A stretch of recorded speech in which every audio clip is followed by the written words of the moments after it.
Welcome to the Camino Cafe. Corey and I are so excited today to have Maria Seco here with us.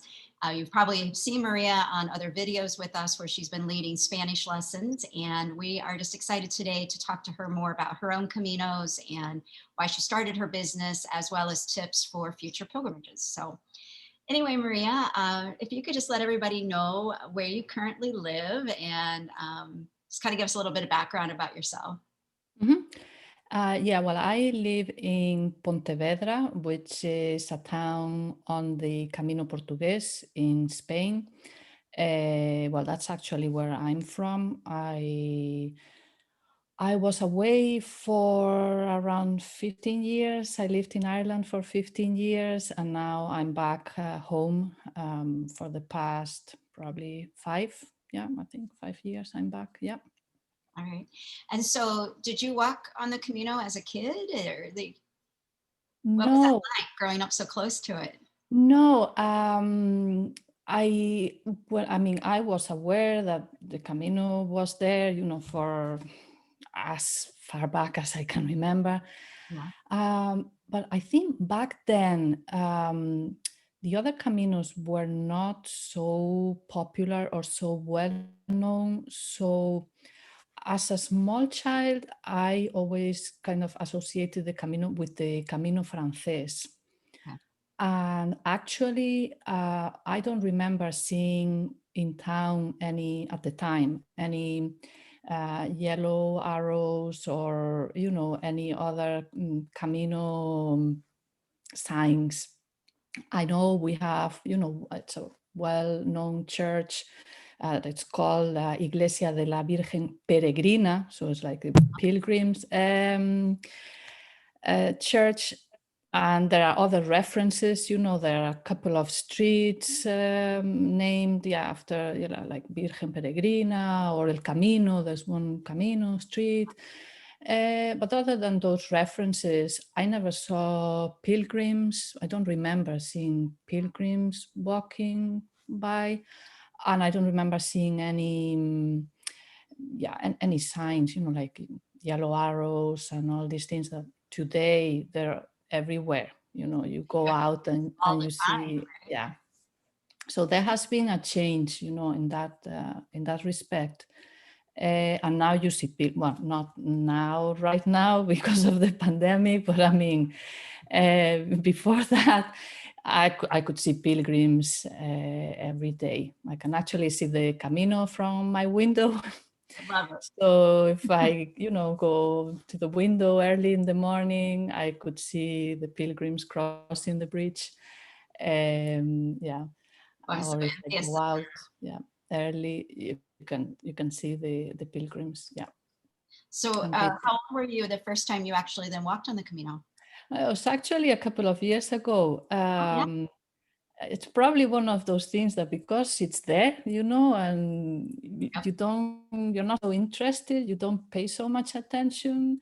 It's something that, okay, yeah, fine, the Camino, okay. I used to go to Santiago more or less, well, frequently. I have family there, actually. My dad is from near Mhm. Santiago.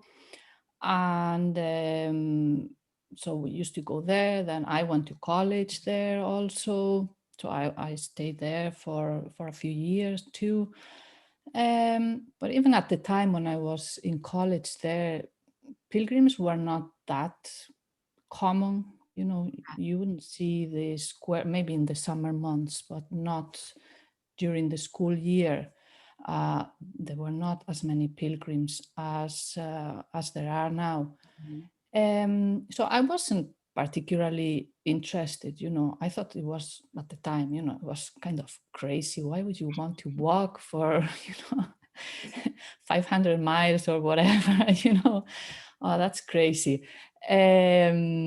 So then as I said, I was in Ireland for 15 years.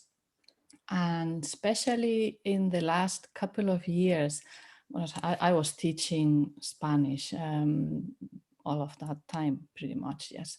So in the last couple of years, I started seeing a lot of people who were joining the courses because either they had done the Camino, they didn't speak any Spanish, and they felt frustrated. And so they wanted to learn something before they went back. They had plans to go back and wanted to be able to communicate better, or they were planning their first Camino and they wanted to learn. So, I suppose that made me think like, oh, okay, so I'm from there. I actually lived on the Camino for years, and I was never very interested. I didn't really have any interest in doing it. And now these people, they live in another country far away, and they know about it, and they want to go to Spain and walk. So that got me thinking. And I said, okay, maybe I should give it a try. I love that. Yeah, so now obviously it's easier once I moved back to Spain. Right. Um, so Have you- yeah, I only really did like get into Santiago once a couple of years ago, and that was the Camino Inglés. Okay, I've excellent. walked stages or different parts because, as I live in the area, so with my family, okay, at the weekend, okay, let's go for a walk. Where can we go? And, maybe we walk some part of the Camino, but just for a day and then go back home. And Yeah, I'm sure everybody watching this is going to be very envious that you can just go take a walk on the Camino right outside. oh, I can actually leave my house. And I say, I walk the Camino now every day. If I want, I can leave my house and I just go and follow a few yellow arrows. So I feel like, oh, I'm on the Camino. Exactly. I feel like you're living the pilgrim dream right now. Even if it's just for, a few meters, 100 meters, a couple of, Oh my God, mile tops. But yes. love it. So after you did the English, did you notice anything that changed about you, or were there any transformations that you felt like, oh yeah, there was something to this? Yeah, I actually did first half of it with my family. With my kids, they were 10 and 12. And with my husband, so we walked with, just one long weekend that there was no kids had no school or something on Monday. I don't know, I can't remember. So we did 3 days. We did half of the Camino Inglés, but we didn't get to Santiago. Okay. The plan was to go back maybe some other weekend and complete it, but between pandemics and whatever, we haven't been able Yeah. to go back. So I suppose, okay, that was fine, but okay, we didn't experience the part of getting to Santiago. Yeah. And also it was February, March, end of February, beginning of March. We didn't meet anybody at all. It's like just ourselves on the Camino. Not even many locals out there, just it A lot of was follow- quite a lonely, not lonely for us because, we were together as a family, but imagine, someone walking by themselves, it would have been a very lonely experience. And then I went back later that year in April, end of April, beginning of May. That time, yes, I got to Santiago. That was very different because that time I was walking basically with a group of strangers uh, who, well, I organized with a colleague, with another Spanish teacher. We organized kind of Spanish immersion experience on the Camino. So these were people who, well, they had different levels of Spanish, but kind of intermediate, from intermediate up, and they wanted to improve their Spanish. The idea of doing the Camino was interesting. We actually had one person who had already done the Via de la Plata before. And so we walked together for a week, more or less 6 days. How lucky for them to be in an immersion with you and another teacher. That would be amazing. So that was that was different because I didn't know any of these people before. So, there's always the fear of, okay, will we get on well or not? Right. Will this be too much? It's almost 24 hours with these people. But it was a really, really good experience. I mean, it was fantastic, I have to say. Some of them we're still in contact. So we've, become friends. One of them actually came to visit later that year. And we were planning to do it again last year. Some of them were coming back. So I suppose that's proof that they enjoyed it also. Yeah. And well, of course, we had to cancel. But that was very good. Did it change? Well, things that changed. I mean, for one, I think the sense of, or the boost to self-esteem, it's like, okay, you don't know, you have all these fears before you start. Oh, will I be able to finish? In my case, the second time, it's like, okay, will I be able to handle this? Being with a bunch of strangers for 6 days, because I'm a bit of an introvert, so all these so many people and having to be talking to so many people for so long, it just drains my energy. So it's like, okay, you have the walking and then you have this other thing, but no, actually it was great. So that was one thing, this, and the sense of achievement that you get, at the end. Okay, I did it, so if I can do this, I can do anything. Yeah.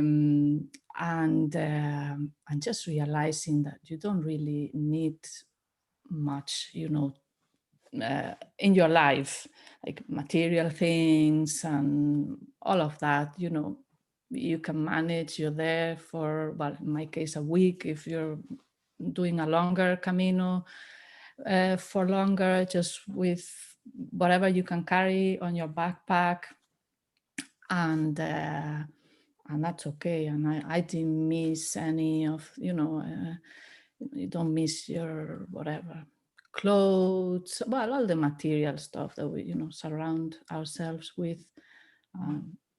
Most of it, we don't really need it. So seeing how your self-esteem and self-confidence increased, and learning that you didn't need to have a whole lot to live. Yes, and you don't need to be also worrying too much about the future. Okay, just take one day at a time. And okay, so I get up, today I just worry about today, getting from A to B. What's happening tomorrow, we'll see. Today, that's it. That's all I have to do. And to try to apply that to your life after the Camino, because sometimes we're worrying so much about things that may or may not happen in the future. Most of the time they don't happen, so we just worry for nothing. And I think the Camino, because you're walking, and okay, you have to, well, you have to walk, carry your backpack, maybe you get tired, whatever. So, I mean, you don't have time to be thinking about it, worrying, oh, will I be getting tired tomorrow? Will my feet hurt tomorrow? No, you just concentrate, you know, on the moment, you know, if you're tired now or not, or how your feet are feeling right now, not tomorrow. Yeah, so that's it.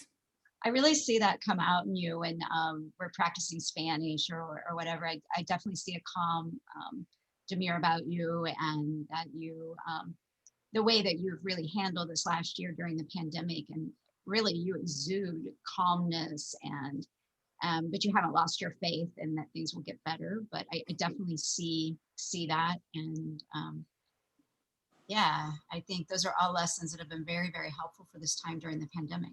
Mm-hmm. Yeah.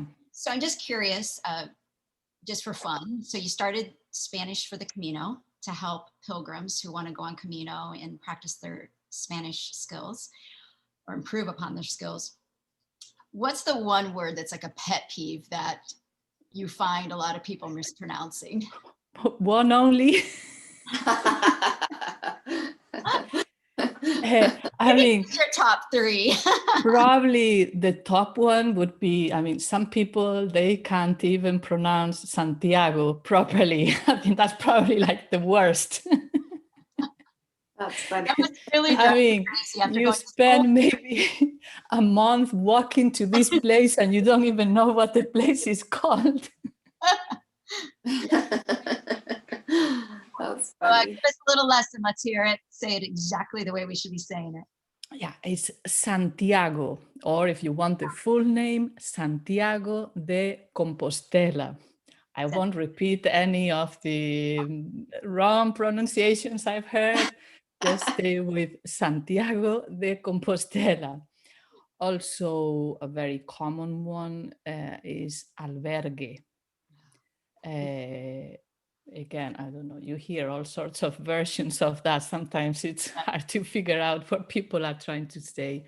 Yes. The names of towns, all sorts of strange pronunciation. But yeah, I mean, the top one would be Santiago. I mean, you're going to this place, you know, you're walking for days, weeks, at least know where you are walking, where you're walking to. That's good. All right, Corey, I know you had a question for Maria. Yeah, so I wanted to ask you if you've had a specific moment or a specific pilgrim that you encountered that embodied the Camino spirit or the Camino magic to the fullest. I'm not sure about a moment. Maybe not so much. I don't know. Pilgrim was on the first first time I didn't meet anyone, so that was it. No, I mean, I was surprised, but I was a bit worried the first time about the kids. One of them in particular was not too keen.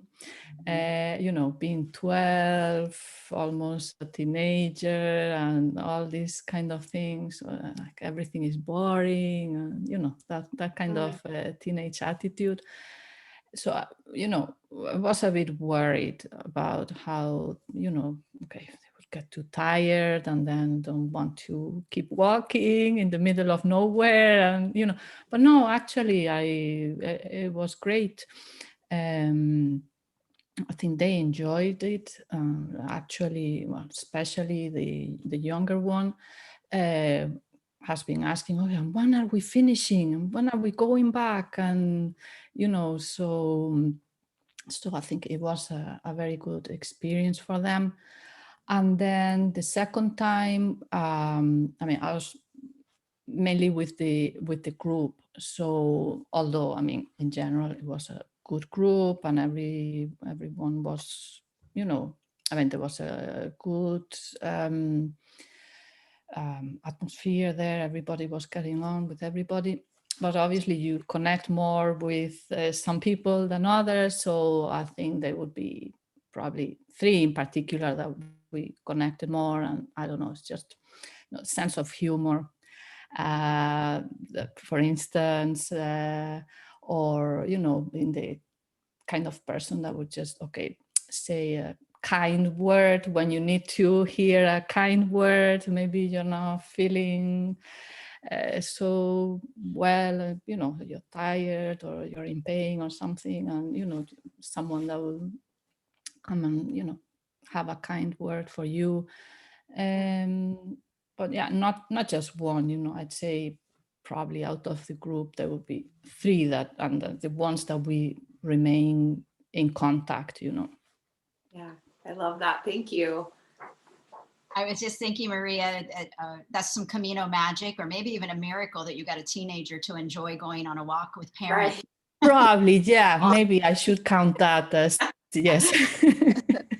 I can only imagine what it could have been. So you know that the Camino is And very actually, they were just full of energy. I mean, the first day was not, I mean, we were trying not to have very long days, but so anyway, the first day was around, I think, 15 kilometers. And in the evening, you know, after we got there, we had lunch, we rested a bit, and then we went out to explore a bit.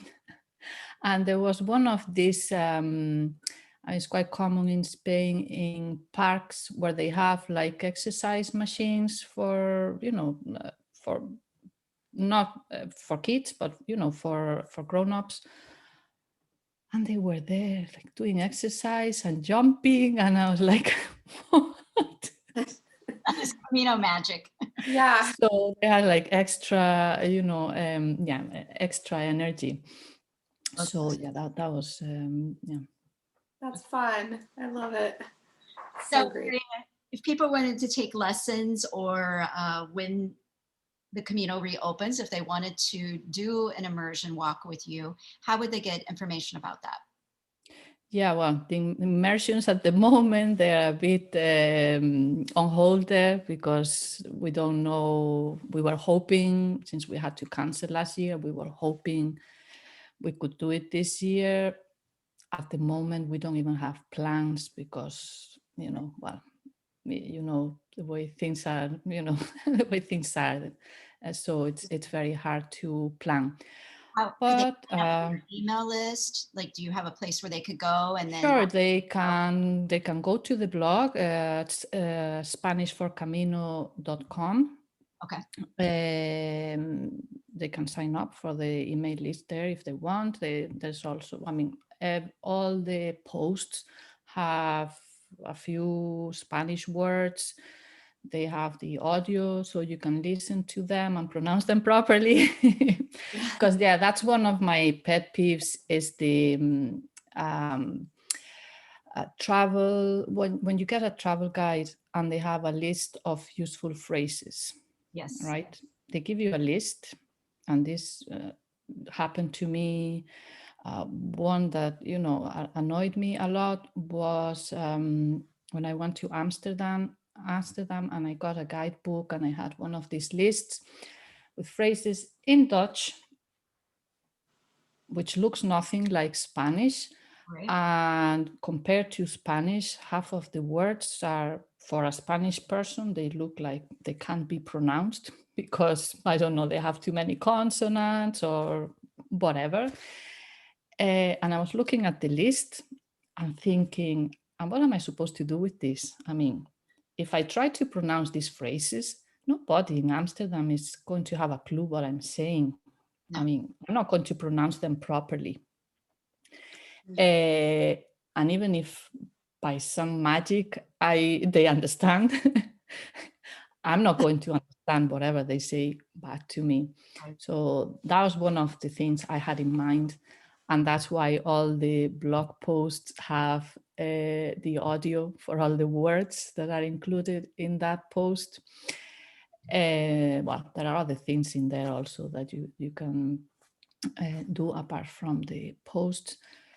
You can sign up. You can have lessons too. You can also find me on Facebook. The page is also called Spanish for the Camino. So those would be the main places to find me. But I love personally, Maria, you make learning Spanish so much more interesting and fun and approachable. And I totally agree with you. In the past, when I've tried to, anytime I've visited anywhere and I tried to speak a language based on suggestions of a guide, I can't even imagine how badly I sounded. And I think your approach in teaching us correct pronunciation, how to learn that based on actually the dialect of where we're visiting makes such a big difference. And I love the way that you approach it. I think every single Facebook post, every newsletter, there's more than even just language. I feel like you do a really great job of educating on cultural things, on historical, current affairs. Like you hit them all. And I think it just, Yeah, no, it just makes learning so much easier. So if somebody's listening and they want to learn how to speak Spanish, please look Maria up. thanks. Yeah. No, I mean, I think it's important because also since I've been, since I've joined several Camino groups and all that, things I see sometimes, they really, I remember, there's not just one, this has happened several times with people who are sharing, the usual person who maybe shares the daily, this is what I did today and I walk from here to there, and they share pictures and they comment on that day's walk. And there's so many that they put that, because they don't speak any Spanish, so obviously they can't, they don't communicate with any locals or anything. And they come, as you do, because this is normal, but they come with their ideas about Spain in their head. Many of those ideas have nothing to do with reality. The stereotypes or whatever, but they don't match the reality of Spain today. But that's what they believe, that Spain is like that. So whatever they see, they interpret it through their stereotypes and or even prejudice in some cases, and sometimes their interpretation is so way off, what is going on there. I've read such that I was just rolling my eyes. That like, oh my God, I can't believe what this person is saying, and that's because, they don't know anything. And I think it's a missed opportunity, to go to a country and you go back home knowing as little about the country as you did before you went. Maybe you had a great experience walking, and yes, it had some other, positive impact on your life, but you just miss the opportunity to learn about Spain, Spanish culture, Spanish life. Yeah. So yeah. That's made me think, Maria. I think that was one of the main reasons I saw you were mentioned on Ivar's forum. And I was on it one day. I don't know if it was an ad or somebody had mentioned you or you had commented, and something just clicked within me and said, I need to have a Spanish teacher that's based in Spain. I want to have somebody that's familiar with the country and the fact that you have been on the Camino, that, all of that just really resonated with me. And I felt that from the moment I saw whatever I saw on Ivar's forum. But now I know it for sure because I'm living it by taking the lessons with you. And we so appreciate what you do at the Camino Cafe with our weekly lesson. It's just so much fun. We're getting such great feedback about the experience. Yeah. And we really appreciate you bringing the culture to us and sharing your culture with us. That means so much. And so thank you so much for that, because we really, really enjoy it. And it really broadens you know, the whole thing for us just makes it even that much more special. So thank you. Thanks. Well, to wrap it up, I thought we would just finish up with some rapid fire questions and just for fun, and then we'll close. So, Corey, you want me to do it? You want to do it? Go ahead. Okay. So rapid fire, kind of this or that. So you got to make these picks. Okay, Maria. So on the Camino, no walking poles, one walking pole, or two hiking poles? I like to take both with me. Sometimes I use one, sometimes I use both, and sometimes I just carry them in my bag, but I like to have them at least. So the key is to at least have them, right? I know a lot of Yes. pilgrims that think, oh, we don't need them, but they do come in. I like to have them. And then depending on the terrain, I decide if I just one is fine or none, or if I take both. Excellent. All right, hiking boots or just walking shoes? Shoes. A rain jacket or a poncho? I did take a poncho, but I never got to use it. Okay. We were lucky. Second time the weather was fabulous. The first time it wasn't so fabulous, but we miraculously managed to stay out of the rain. There was one day in particular, I think the second day, when all morning as we were walking, the weather was really bad. It was extremely windy and cloudy and everything, but it didn't rain. And then once we got to our destination, then it started raining, and it was raining heavily all evening. And then the following morning it was fine, it didn't rain, so we were very, very lucky. So I don't know, I have the poncho in there, but I've never used it, so I can't really say. All right. Would you wear crew height socks or ankle socks? So would you have higher socks or lower socks? Do you think it makes It depends on the weather.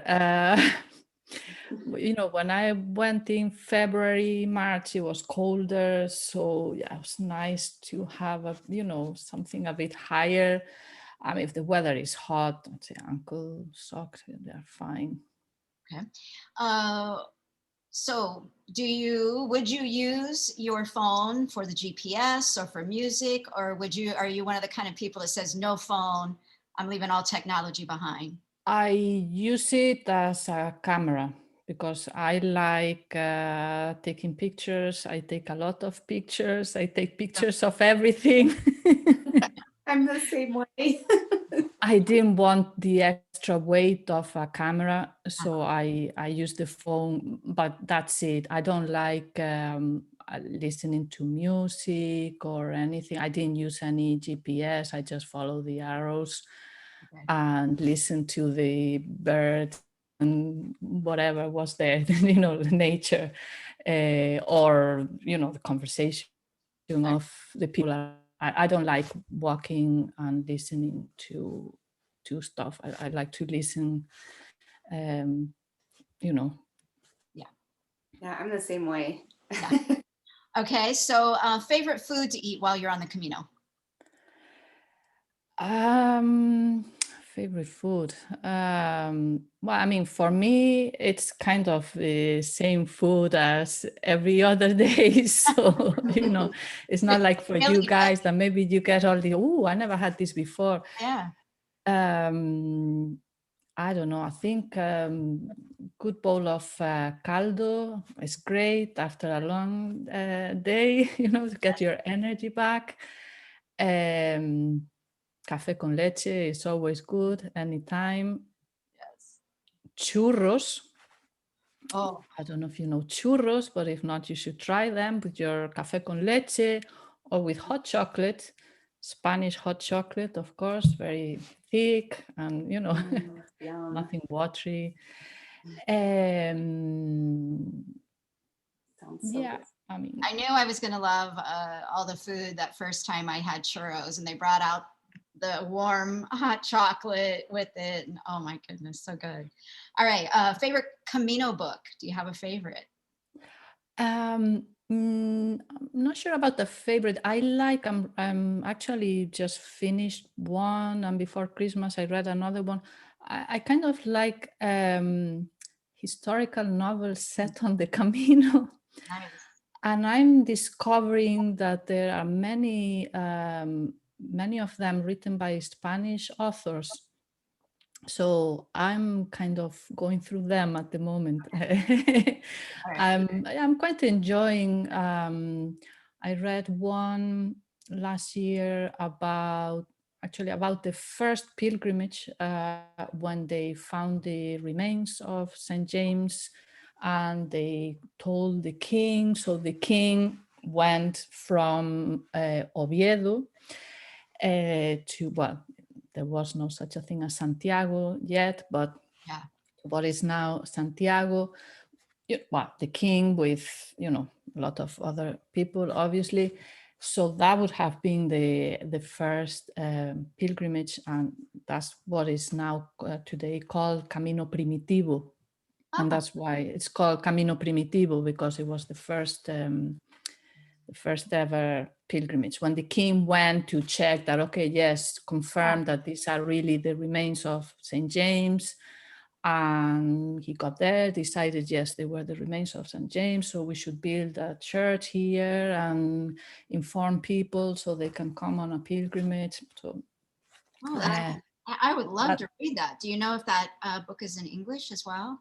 I don't know. I will check, because I know sometimes I share them on my Facebook page, but of course I'm reading them in Spanish. Right. I haven't checked. I should check if any of them is translated. Oh, that sounds The one really I interesting. read before Christmas was quite interesting too. It had to do with the game of La Oca. Mm, So it was, I don't know, set around the 10th century, the year 900, close to the year 1000, okay. roughly that time, that period. And yes, it was the story of, actually one of the characters also was like a real character, was the Bishop of Santiago, or Iria, which is beside Santiago at the time. And he was doing the Camino with some other younger guy. He was teaching this guy all the signs that he should, be watching out for, to be able to, find the Camino and know that you're on the right track, you're the right way, which supposedly later, it was, is what gave origin to the game of La Oca. Oh, that is fascinating. I saw So that's quite fascinating. Yeah, I quite enjoyed that book. But again, they're all in Spanish. I should check if any of them is translated. All right. If you find that there's a translation, or even for our Spanish speakers that are watching this, if you want to list those book titles, maybe in the comments from our post when we post the video, that'd be great. Mm-hmm. And okay, well, wow, it's been so great to learn more about you and to hear about life for you. And I'm so excited about what you're doing with Spanish Camino. So thank you for sharing. Yeah. Thank you for having me. Oh, you're very welcome. Thank you. Thank you.